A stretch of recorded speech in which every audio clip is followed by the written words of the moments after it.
ورفعنا لك ذکرک صدق اللہ العظیم۔ عزیزان گرامی، آج ہم سب یہاں پر حاضر ہیں کہ ہم دل و جان سے رسول کریم صلی اللہ علیہ وسلم کی ولادت پر خوشی کا اظہار کرنے پر یہاں حاضر ہیں۔ اظہار بھی کیا اور خوشی کا اہتمام بھی کیا۔ محبتیں موجود ہیں، رحمتیں کرم برس رہا ہے، بس کمی ہے تو ایک دوست کی کمی ہے۔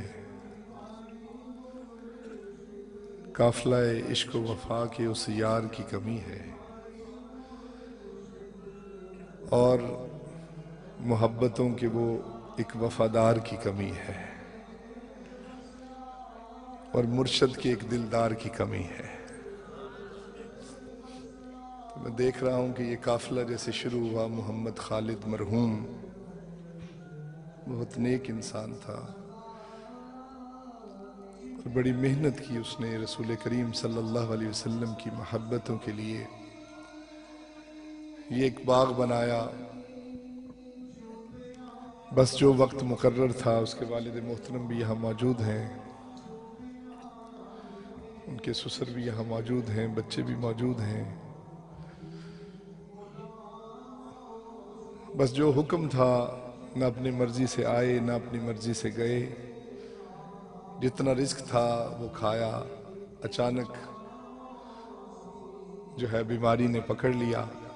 بس جو حکم ربی ہے۔ بہرحال یہ قافلہ عشق و وفا اور یہ جو ایک بجائی وہ محمد خالد کر گیا ہے، یہ تو انشاءاللہ ہماری نسلوں میں قیامت تک چلتی رہے گی، اور اسی طرح یہ محفلیں سجتی رہیں گی۔ تو شکر الحمدللہ، میں پچھلے سال دیکھ رہا تھا کہ خالد ماشاءاللہ بڑے انتظامات میں موجود تھا۔ ویسے بھی وہ بہت زیادہ مرکز کے ساتھ محبت، مرشد کے ساتھ محبت، اللہ والوں کے ساتھ محبت۔ اور جب ہم نے مسجد بنائی ادھر مرکز پہ، تو کافی بڑی مسجد ہے، 1 ایکڑ جگہ پر مسجد اور جامعہ ہے۔ تو مسجد کی جو فرش ڈالنا تھا،